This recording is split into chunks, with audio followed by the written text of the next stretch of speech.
اعوذ باللہ من الشیطان الرجیم بسم اللہ الرحمن الرحیم۔ کروڑوں درود و سلام نبی پاک صلی اللہ علیہ وآلہ وسلم پر۔ محترم بزرگوں، بھائیوں، دوستوں اور بہنوں، السلام علیکم۔ آج میرا موضوع ہے محسن پاکستان ڈاکٹر عبدالقدیر خان کی زندگی پر ایک نظر۔ آپ پوری دنیا کی مشہور معروف شخصیتیں اور اسلامی دنیا کے ہیرو ہیں۔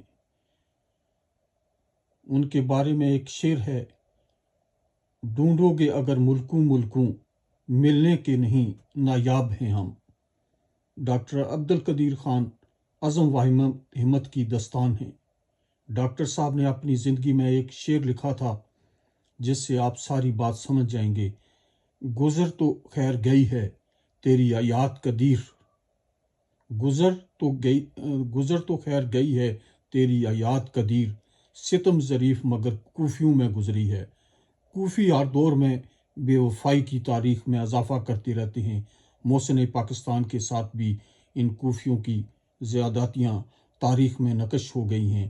ڈاکٹر عبدالقدیر خان 1 اپریل 1936 کو ہندوستان کے شہر بھوپال میں پیدا ہوئے۔ تقسیم ہند کے بعد 1952 میں ان کا خاندان پاکستان ہجرت کر کے آیا۔ ابتدائی سے وہ بہت ہی قابل ذہین، محنتی اور علم کے شوقین تھے۔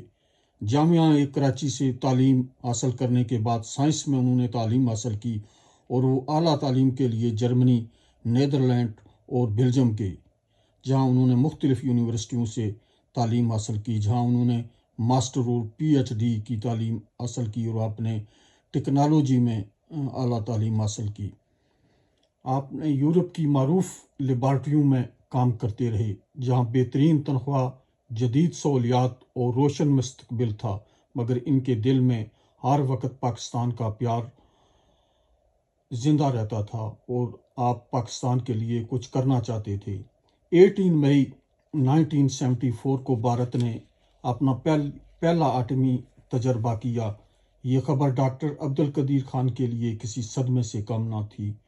کئی دن تک ڈاکٹر صاحب بے چین رہے اور آپ کو یہ بات تنگ کر رہی تھی کہ اگر پاکستان نے بھی اپنی دفاعی طاقت مضبوط نہ کی تو کیا ہوگا۔ اتنے وہ درد دل رکھنے والی شخصیت تھے اور پاکستان کے لیے کچھ کرنا چاہتے تھے۔ آخرکار ڈاکٹر صاحب نے فیصلہ کیا جس نے تاریخ بدل دی۔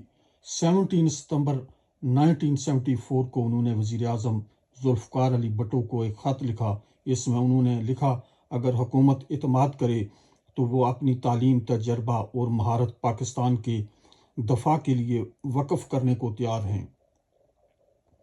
چند ماہ بعد انہیں پاکستان بلایا گیا۔ ملاقات کے دوران انہوں نے ایٹمی پروگرام سے متعلق اپنے خیالات پیش کیے، جن سے حکومت کافی متاثر ہوئی، اور پھر وہ وقت آیا جب ڈاکٹر صاحب نے یورپ کی پرتعیش زندگی، بھاری تنخواہ اور محفوظ مستقبل کو ہمیشہ کے لیے چھوڑنے کا فیصلہ کیا اور 1975 میں پاکستان واپس آ گئے۔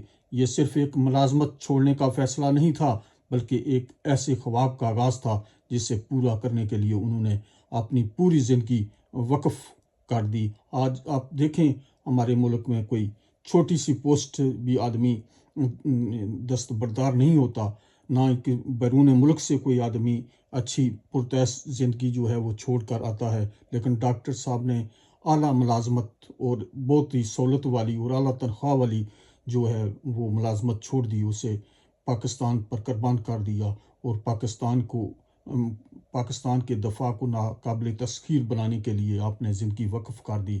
پاکستان کے ایٹمی پروگرام کے بانی اور محسن پاکستان ہیں۔ خان ریسرچ لیبارٹری 1976 میں کوٹا میں بنیاد رکھی گئی۔ پاکستان کے دفاع کو ناقابل تسخیر بنانے کے لیے یورینیم افزودگی کے عمل میں کلیدی اور تاریخی کردار ادا کیا۔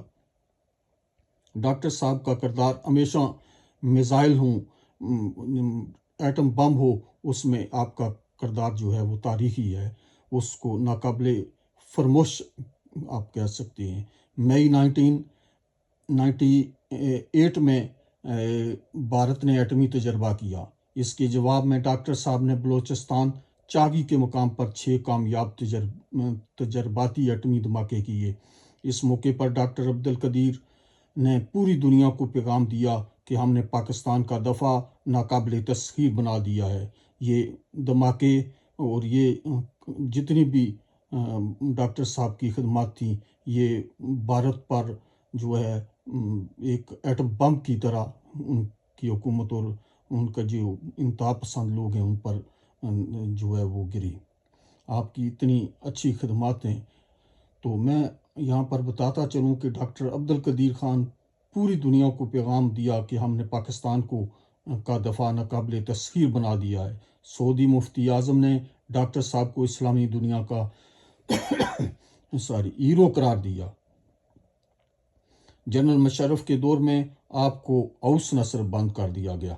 آپ پر یورینیم افسودگی اور دوسرے ملکوں کو سمگل کرنے کے جو بھی ایٹمی ہوتی ہے چیزیں اس کے متعلق ایٹم بم کے وہ سمگل کرنے کے الزامات لگائے گئے، جو کہ سراسر ناانصافی اور جھوٹ تھا۔ حالانکہ آپ کو اس جو آپ نے ملک کا دفاع ناقابل تسخیر بنایا ہے اور ایٹم بم بنایا ہے اور میزائل ٹیکنالوجی جو ملک کو دی ہے، اس کے صلے میں جو ہے پاکستان کا صدر بنانا چاہیے تھا، لیکن زیادتی کے ان کی زندگی کے آخری حصے میں ان کے ساتھ بہت ہی زیادتی کی گئی اور ان کے ساتھ اچھا سلوک نہیں کیا گیا، جو کہ ایک سراسر ناانصافی اور ظلم زیادتی ہے۔ ہماری حکومتوں کو اور ہماری اسٹیبلشمنٹ کو ایسی کارروائیوں سے گریز کرنا چاہیے، اور جو قوم کے ہیرو اور جو لوگ پاکستان کے لیے کام کرتے ہیں ان کو اس کا صلہ جو ہے وہ دینا چاہیے، ان کی عزت سے نوازنا چاہیے۔ ڈاکٹر صاحب بالآخر 10 اکتوبر 2021 کو اسلام آباد میں وفات پائی اور فیصل مسجد میں جنازے کے بعد H8 قبرستان میں تدفین کی گئی۔ اللہ پاک ڈاکٹر صاحب کو جنت الفردوس میں اعلیٰ مقام عطا فرمائے۔ تو اسی پر میں اجازت چاہتا ہوں۔ پلیز یہ ویڈیو لائک اور شیئر کریں، اور یوٹیوب پر میرا channel health education and tourism subscribe کریں تاکہ آپ کو معلومات ملتی رہے۔ اللہ تعالیٰ آپ کو مشکلات، مصیبتوں اور بیماریوں سے بچائے، اور مجھے بھی اللہ پاک آپ کو حفظ و امان میں رکھے۔ اللہ حافظ۔